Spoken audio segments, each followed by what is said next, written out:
जयकारा बोल मेरे श्री गुरु महाराज की जय। बोलो सांचे दरबार की जय। बोलो श्री नगरी निवासी भगवान की जय। बोलो श्री परमहंस दयाल जी महाराज की जय। बोलो श्री निजातम भगवान की जय। बोलो सच्ची सरकार की जय। बोलो श्री स्वामी जी महाराज की जय।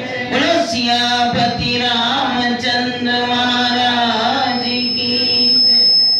हृदय मंदिर में आसीन मेरे इष्टदेव भगवान के चरणों में कोटि कोटि दंडवत प्रणाम। श्री सद्गुरुदेव भगवान जी के पावन चरणों में उपस्थित सारस्वत मिशन का अर्चनीय वंदनीय संत समाज, उनके चरणों में भी कोटि कोटि वंदन। श्री सद्गुरुदेव भगवान जी की परम प्यारी संगत, आज ये रामनवमी अद्वैत जयंती के उपलक्ष्य में आज ये रात्रि का दूसरा सत्संग है। कल रात्रि को आनंद पर्वत में खुशियां मनाई गई। श्री सद्गुरुदेव भगवान जी के दादा गुरुदेव श्री परमहंस दयाल जी के पावन वचनों पर और उनकी लीलाओं पर कुछ देर दर्शन हमें कराया गया। और अभी चर्चा चल रही थी सद्गुरु से प्यार की, उनसे मांगने की। लेकिन अगर हम मांगे ना, मांगने तो वो देते ही नहीं। वो जो दर पर आ गया, जो इस दहलीज में अंदर आ जाता है, वो उसको मांगने की जरूरत ही नहीं पड़ती। बिन मांगे ही सब कुछ मिल जाता है। जैसे उन्होंने कहा, देते हुए नहीं देखा, झोली भरी देखी। वो झोलियां भर देते हैं। पर बात चल रही थी, अभी हमारे भैया इरशाद सुना रहे थे दादा गुरुदेव जी का कि बुरे कर्म लोहे की बेड़ी, अच्छे कर्म सोने की बेड़ी। लेकिन आधा इरशाद सुनाया है, दोनों ही बंधन के कारण। ये बंधन के कारण है, लेकिन सद्गुरुदेव भगवान तो हमें बंधनों से काटते हैं। वो हमारे सारे बंधन काटते हैं। कहते हैं गुरु भक्ति करो तो मोटे बंधन जो है गुरु सेवा से कटते हैं, लेकिन जो जीने बंधन है वो गुरु भक्ति से कटते हैं। तो हमने क्या करनी है? गुरु भक्ति। गुरु भक्ति हमारे जीवन को भव से पार कर देगी। जो हम इस गुरु महाराज जी की चरण शरण में आए हैं, तो हमें वो पार कर, क्योंकि गुरु महाराज जी ने कहा 7 जन्म तक अगर हम बाजू पकड़ाएंगे ना, गुरुदेव पकड़ लेंगे, तो 7 जन्म वो जब तक बेड़ा पार नहीं होगा वो छोड़ेंगे नहीं। क्योंकि उन्होंने कहा मैंने जिम्मा ले लिया है। सद्गुरुदेव भगवान फरमाते मैंने जिम्मा ले लिया। कहते ना, अगर मेले में जाओ, ये गुरु महाराज जी का इरशाद है, मेले में जाओ, अगर बच्चा पिता की उंगली पकड़ता है ना, तो वो मेले में अच्छी अच्छी दुकानें देखेगा ना, तो पिता की उंगली छोड़कर दुकान के आगे खड़ा हो जाएगा। लेकिन पिता जो मेले में जाता है, उसको पता मेरा बच्चा मेरे साथ है, वो उंगली पकड़ता है। वो कहता है मेले में सामान भी खरीदना है, मेले में दुकान भी देखनी है, लेकिन बच्चे की उंगली भी छोड़नी नहीं, कहीं ना कहीं गुम हो जाए। तो हमारे सद्गुरुदेव भगवान ने हमारी बात पकड़ ली है। दादा गुरुदेव जी का इरशाद याद आया कि एक बार दादा गुरुदेव प्रसाद बांट रहे थे, प्रसाद बट रहा था। तो जब एक भक्त आए दादा गुरुदेव भगवान जी के चरणों में नमस्कार किया, तो प्रसाद पड़ा हुआ था। उन्होंने जैसे ही दोनों हाथ आगे किए प्रसाद देने के लिए, तो दादा गुरुदेव भगवान जी ने दोनों हाथ उनके पकड़ लिए। दोनों हाथ पकड़ लिए, मौज में आ गए। कहते कतरे से दरिया कर दिया। जब दोनों हाथ पकड़ लिए, तो उस वक्त, क्योंकि वो भी भक्त गुरुओं के शिष्य थे, गुरु शरण में जाने वाले थे, तो उन्होंने कहा महाराज बांह पकड़े की लाज रखना। क्योंकि दादा गुरुदेव जी ने हाथ पकड़ लिया था, मौज में आ गए, तो उन्होंने कहा बांह पकड़े की लाज रखना। अंतर्यामी श्री परमहंस दयाल जी ने क्या कहा? बेटा घबराओ नहीं, राधा स्वामी जी ने तुम्हारा, राधा स्वामी दयाल जी ने तुम्हारा हाथ पकड़ा हुआ है। उन भक्त की आंखों से झरझर आंसू बहने लगे। इन्हें किसने बना दिया कि मैं राधा स्वामी मत से? उनका उपदेश नहीं। ऐसे थे हमारे परमहंस दयाल जी, जिनका हम पावन अवतरण दिवस मना रहे हैं। ये खुशियां हमें हमारे सद्गुरुदेव भगवान साल प्रभु जी ने दी कि मनाओ। कहते ये जन्मदिन क्यों मनाते हैं? हम अपना रूठा जन्म मना रहे। एक इरशाद दादा गुरुदेव जी का याद आया कि एक बार दादा गुरुदेव जी, आपने हरजारी लाल जी के घर में हर वक्त की थी कथा तो सुनी हुई है उनकी लीला इरशाद। कहते हैं एक ही दिन एक जटाधारी साधु श्री परमहंस दयाल जी वहां विराजमान थे, तो वहां आ गया उस द्वार पर मांगने के लिए। तो दादा गुरुदेव मौज में आ गए, उन्होंने कहा आओ भैया बैठो। तो साधु असली साधु हो तो उसकी बातें कुछ और होती हैं, लेकिन वो साधु था जटाधारी मांगने वाला। तो गुरुमंत परमहंस दयाल जी ने कहा आओ बैठो। तो वो साधु कहने लगा अच्छा, खुद तो मूंड मुंडाए पलंग पर आसीन हो, पर हमें कहां बिठाओगे।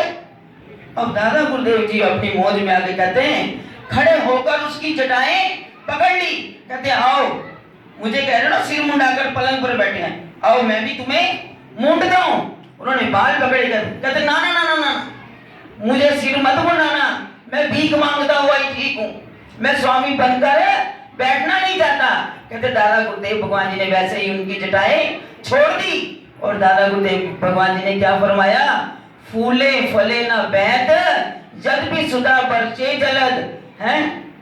आगे की लाइन, तो उन्होंने कहा वो वृक्ष जो है फल फूल नहीं सकते जिनको जो चाहे अमृत भी बरस जाए।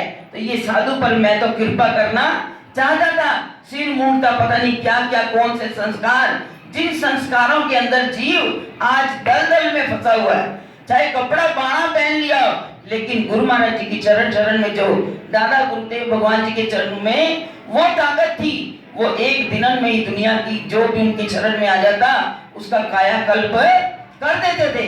उन्होंने एक दिन इरशाद सुनाया कि जो हमें संस्कार मिलते हैं उसका असर जरूर होता है। क्योंकि मैं सत्संग के अंदर देखती हूँ, ये जब से कल से ये सरिता बह रही है, कल से ये सरिता बह रही है, क्योंकि है तो परसों से, क्योंकि परसों बृहस्पतिवार को मिनी महिला सम्मेलन हुआ, गुरु महाराज जी की महिमा का गुणगान बहनों ने किया, ये परंपरा हजूर महाराज जी ने चलाई।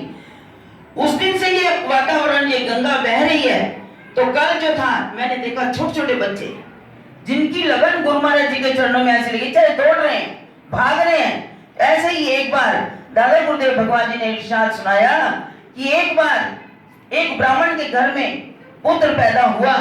तो कहते ना जब पैदा हो तो कुंडली लेकर उसकी जन्म तिथि वक्त देकर पंडितों के पास जाया जाता है, भाई इसके विषय में बताओ, कोई पूजा तो नहीं लगी हुई, कोई इसके ग्रह तो नहीं ऐसे, ये बच्चा हमारे लिए अच्छा है। जब ये बात कही गई तो जोशियों ने कहा भैया आपके घर में पुत्र रत्न तो पैदा हुआ है, आप इतने विद्वान हो, लेकिन ये चोर बनेगा। जब ये बात कही गई ये चोर बनेगा, अब पंडित जी को फिक्र हो गई विद्वान ब्राह्मण को कि ये बच्चा चोर बनेगा।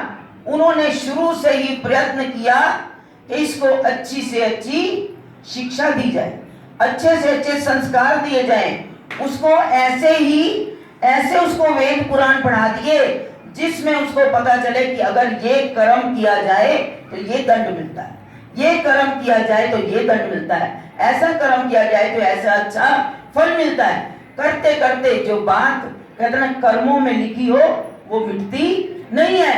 वक्त इतना विद्वान बना दिया, इतना पढ़ा भी दिया, सारे संस्कार दे दिए, लेकिन अंत में वो बच्चे के अंदर वो संस्कार थे आ गए, चोरी के आ गए, चोरी करने लगा। अब ब्राह्मण अंदर से दुखी कि अब जो होनी है उसको कोई टाल नहीं सकता।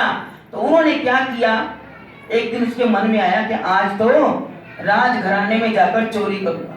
जो लत पड़ जाती है ना वो छूटती नहीं।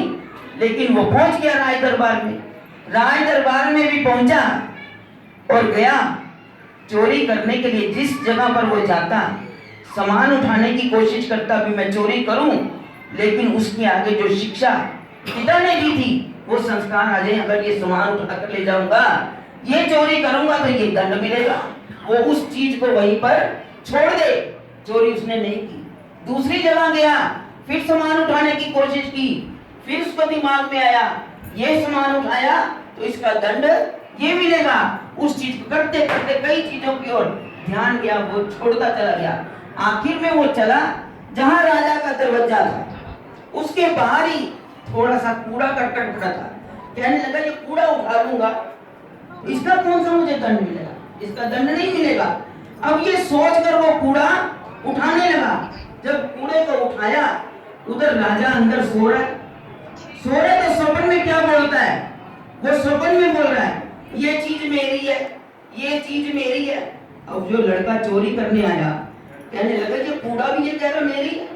वो लड़का पढ़ा था, विद्वान बनाया था पिता ने, तो वो लड़का कहने लगा स्वप्न में चीज जब सो गए तो हमारी कोई भी चीज हमारी नहीं है। सोया आदमी मुर्दे के समान है, उसको कोई होश नहीं होती। जब राजा ने ये बात सुनी, वो तो सो रहा था, उसने कहा ये चीज मेरी है। तो वो बात से विद्वान था, वो बोल पड़ा कि भाई जो सोया तो मुर्दे के बराबर है, वो तो चीज उसके लिए कुछ भी नहीं। उसको एकदम राजा की नींद भूल गई। देखा तो सराने वो चोर खड़ा है। राजा ने कहा तुम कौन? कहने लगा मैं चोर हूं। जब उसने कह दिया सच्चाई बोल दी, क्योंकि उसको जो संस्कार मिले थे, अच्छी संगत मिली थी, उसने बोध करा दिया गलत करूंगा तो दंड मिलेगा, और अगर झूठ बोलूंगा तो उससे भी बड़ा दंड मिलेगा। ना वो झूठ बोल पाया, ना वो चोरी कर पाया। तो राजा ने कहा ये कह रहा मैं चोर हूं। जब उसकी तलाशी ली गई तो क्या निकला? कचरा, कूड़ा निकला। तो उन्होंने उसको बख्श दिया। तो जब बाद में उसके पिता को पता चला तो उन्होंने कहा अगर बच्चे के जीवन में लिखा भी हुआ है उसको भी तुम टाल सकते हो। अगर गुरु की शरण में चले जाओगे तब भी वो तुम्हारे संस्कार काट देगा, और अगर तुम अच्छी शिक्षा दीक्षा ग्रहण करोगे वो भी तुम्हारे विकारों को मन से दूर कर देगा। तो हमारे गुरु महाराज जी ने इन सब विषय विकारों को दूर करने के लिए, जो हमारे मन की खटपट है उसको दूर करने के लिए इन सत्संगों को, इन प्रभात फेरियों को शुरू किया कि हमारे मन पर जो हम साल भर विकारों की मैल जम जाती है ना, वो उसको धोने का काम कर देते हैं। नित नया हमारे वस्त्र को साफ कर देते हैं, कहते हैं अगली मौज के लिए फिर तैयार हो जाओ। लेकिन जो अच्छे हैं वो अच्छी बातों को ग्रहण करके, तो हमारे गुरु महाराज जी की ये अपार कृपा बरस रही है। इस कृपा का हमने लाभ लेना है। हमारे दादा गुरुदेव भगवान तो वो तो उर्दू भी पढ़े, वो फारसी भी पढ़े, छोटी सी अवस्था में इतनी भाषाओं का ज्ञान, और उन्होंने कदम कदम पर, एक एक कदम पर, आप तो वो अवधूत रहे, जंगलों में वो अपना भ्रमण करते रहे, लेकिन जो भी उनके सानिध्य में आता गया उसको वो तारते चले गए। और हम भी तो आज उनकी चरण शरण में, उनकी छत्र छाया में बैठे हैं। हम आए हैं, सिर झुकाते हैं, लेकिन कहते हैं जो झुक जाता है वो भर जाता है। महाराज जी उदाहरण देते थे, अगर एक पनिहारिन घड़ा भरने के लिए जाती है ना, तो जब तक मटके का मुंह नीचे नहीं करती तो उसमें जल नहीं आता। तो कहते हैं अपने सिर को झुका लो, झुकने में बड़ा आनंद है। अगर तुम झुकोगे नहीं तो तुम कुछ पा नहीं सकते।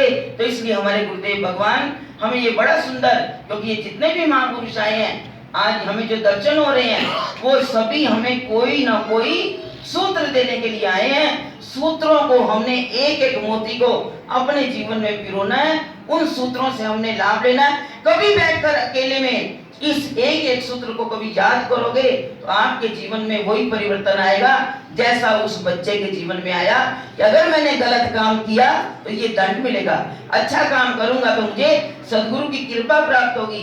इन सूत्रों को हम आज के इन दिनों में, सुंदर दिनों में, सदगुरु की रहमत के भरे दिनों में हम अपने जीवन में अपना लें तो फिर देखो हमारे सदगुरु की कितनी अपार रहमत वो हम पर मिलेगी। तो आज हम गुरु महाराज जी की इस कृपा को, हमारे गुरु महाराज जी के बड़े प्यारे प्रेमी, मैंने तो उनका परसों ही दर्शन किया। श्री चरण जी उनकी घर से बैठी थी अरोड़ा जी के, जिन्होंने आज ये रात्रि के सत्संग का आयोजन अपनी बड़ी खुशियों से किया। गुरु महाराज जी के चरणों में और लंगर का भी सेवा उन्हीं की ओर से है। तो उन्होंने एक बात कही कि आज ग्रहण है, ग्रहण की वजह से बच्चे के दिल में एक भाव आ गया कि ग्रहण में भोजन कैसे बनेगा। मैं कहा ये गुरु महाराज जी का वो दरबार है, जैसे कहते ना वैष्णो देवी दरबार में कोई ग्रहण नहीं लगता, वहां के कपाट बंद नहीं होते। मैंने कहा हमने भी नंगली दरबार में कभी कपाट बंद नहीं देखे, कहते खुले दर्शन करो और ये भजन सिमरन का समय है। तो हमने तो भजन सिमरन करना है, जो भोजन बनेगा वो भी गुरु महाराज जी की रहमत से बनेगा। यहाँ कोई ग्रहण नहीं लगता। गुरु महाराज जी ने हमें इन सब चीजों से पार कर दिया। कहते जब तक जीव यज्ञ जप दान पुण्य करता है उसका ही फल गुरुदेव की प्राप्ति होती है। तो जब हमें गुरुदेव मिल गए तो उन्होंने हमें इन बंधनों से छुड़ा दिया और अभी कहा उन बंधनों से सदगुरुदेव ही हमें काटते थे हमारे बंधन। तो गुरु महाराज जी की चरण शरण में हम आ गए हैं तो हमारे सारे बंधन कट गए। तो भाई गुरु महाराज जी के सभी संतों की ओर से, मैं अकेला अपनी तो ओर से नहीं कहूंगी, सब संतों की ओर से जिस परिवार ने आज के इस सत्संग का आयोजन किया है, गुरु महाराज जी उनकी झोलियां रहमतों से भरे और उनकी भक्ति दिन दुगनी रात चौगुनी बढ़े और सब संगत को भी गुरु महाराज जी की इसी तरह अपार कृपा मिलती रहे और सबके झोलियां जो हैं वो खुशियों से सदा भरपूर रहे, क्योंकि हम सदगुरुदेव भगवान जी की खुशियां मना रहे हैं। तो इसलिए बड़े ऊंचे स्वर से, जिसने अभी तक भजन में ताली नहीं बजाई या नहीं बोला, तो एक बार जयकारा लगा देंगे तो आपकी भी हाजिरी सदगुरुदेव भगवान जी के चरणों में कबूल हो जाएगी। तो बड़े प्यार से ऊंचे स्वर से दोनों हाथ समर्पण की मुद्रा में करके गुरु महाराज जी का जय घोष करें। बोलो जयकारा।